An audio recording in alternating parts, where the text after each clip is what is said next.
Hello, I'm Cody Whipple with the Pennsylvania Fish and Boat Commission. Today we're at Stony Run, a tributary to Deer Creek in Clearfield County, Pennsylvania.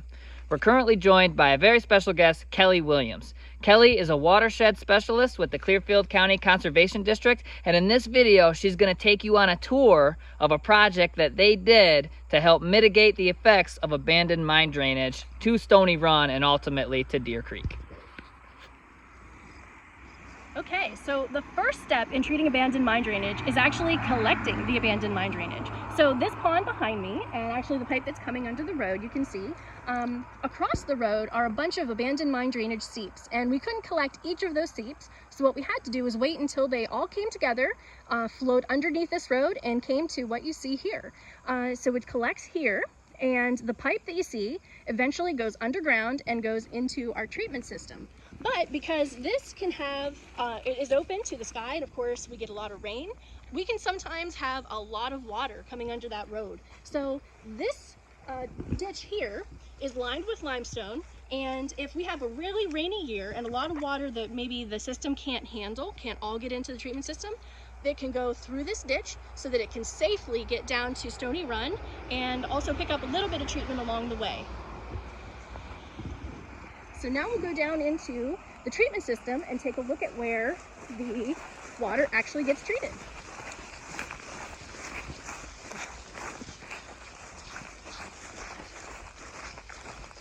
So as you can see, we're walking up on our pond. And this pond is filled with something very special. So to treat the water, we have to have it come in contact with something that is higher in pH. So what we do is we have this water flow into this pond, and it interacts with limestone and compost. And the limestone will increase the pH of the water, and the compost makes sure that there's not oxygen in the equation, because when we bring up the pH, what's going to happen is the metals will start to fall out of solution, which is actually the treatment, but we don't want that to happen in this pond. So what we're going to do is take a tour of this and take a look at the other aspects of this treatment system. Okay, so here you can see the whole treatment pond, and we call this a vertical flow pond. And over there on the other side of the pond, you can see where the raw, untreated water comes into this pond.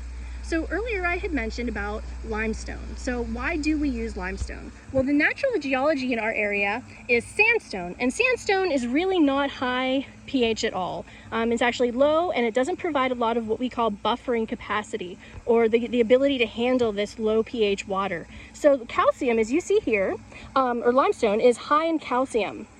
And this is why we have to have this brought in from areas of the state that have higher or have more limestone in their geology, because this limestone has high pH, or is made up of calcium carbonate, which is more high pH, of course, than our natural sandstone here. And of course, that high pH is what we're looking for when we're talking about mine drainage treatment. So in order to treat this water, we have to have it come in contact and stay in contact with this high pH material, and that will ultimately boost the pH of the water. So it sits in this pond for at least a day. And when I say day, I'm saying about 24 to 48 hours. And when it, to further go into treatment, it leaves this pond via this valve right here, and you can hear the water flowing. And when it leaves here, it goes into the next step in our pond, or in our treatment system, which is what we call a settling pond. So earlier I had mentioned that we don't want the metals to fall out of solution in our treatment pond, because that'll clog it up.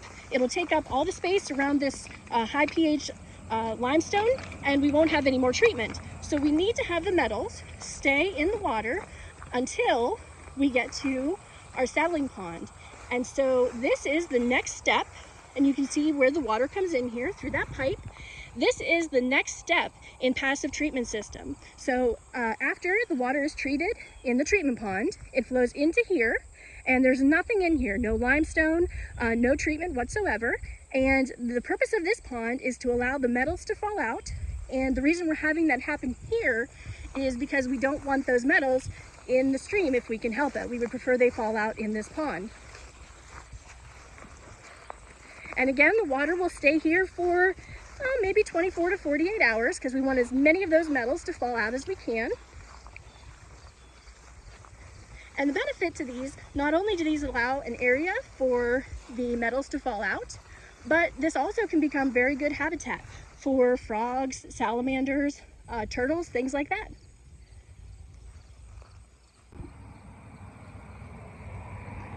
Okay, so once the water flows into the settling pond, you might think we're done. But sometimes one treatment cell and one settling basin is not enough. And that's the case here on Deer Creek. The water is bad enough, and we're looking to get enough higher pH water out of this that we decided to put it into another treatment system. So here you can see a little channel that allows the water from the settling basin, the first one, to flow into our next vertical flow pond. So just like our very first one, this one has limestone and compost as well. And the purpose of this one is exactly the same as the first one. It's to add bonus treatment to increase the pH of the water even more. So the water coming into the system is usually about 3.5 pH to 4, which of course is really low, especially for aquatic life. But we're slowly bringing it up. So by this point in the system, we're getting a lot closer to that neutral pH of 7 that we want to see.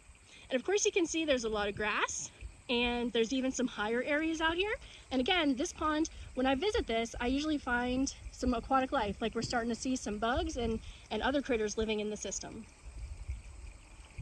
And after this, so I mentioned that we want to have the water settle, like the metals settle out after treatment. So again, this is not yet the final pond in our treatment system. We have one more to go before we get back to the stream. So here you see a different view of our second treatment pond, our second vertical flow pond. And so the water will sit in here for 48 hours approximately, and then it flows into our final pond via this valve that's underground and into our final pond, which is the settling pond. And again, this is not treatment, so this pond is empty. The whole purpose for it is so that the water that comes in here will stay here for 24 to 48 hours. And the metals that are in it, if there are any remaining, will fall out here. And so the water that came into our system at the very beginning was pH somewhere around 3.5 to 4. But by now in this treatment system, where it falls out here at our final outfall back into Stony Run, the pH is all the way up close to 7. And so as you might recall, low pH is not good. It's too acidic for life.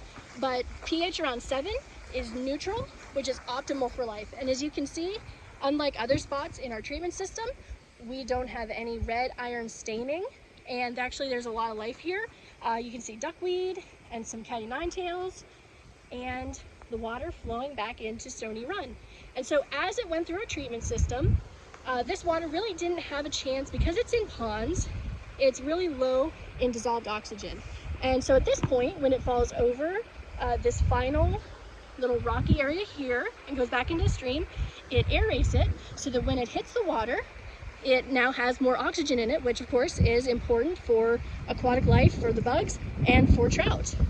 Now, if you look all the way down there to Stony Run, I know what you're going to notice is the water still looks orange down there.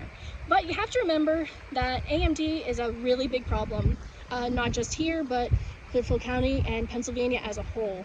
So there's still a lot of iron in the stream bed because, hey, this watershed has been impaired for at least 50 years, if not longer. So that's a lot of iron to try to get out of a system. So even though the water still has that orange appearance, that is the iron on the bottom of the stream, but the water itself actually chemically is now a whole lot better. So even though it still looks impaired here and still has that orange appearance, when we get down to a couple miles downstream in Deer Creek, that's where you really see the improvement and a lot of the iron taken out of the water and the pH greatly improved. So overall, we're really helping Deer Creek and the West Branch Susquehanna River.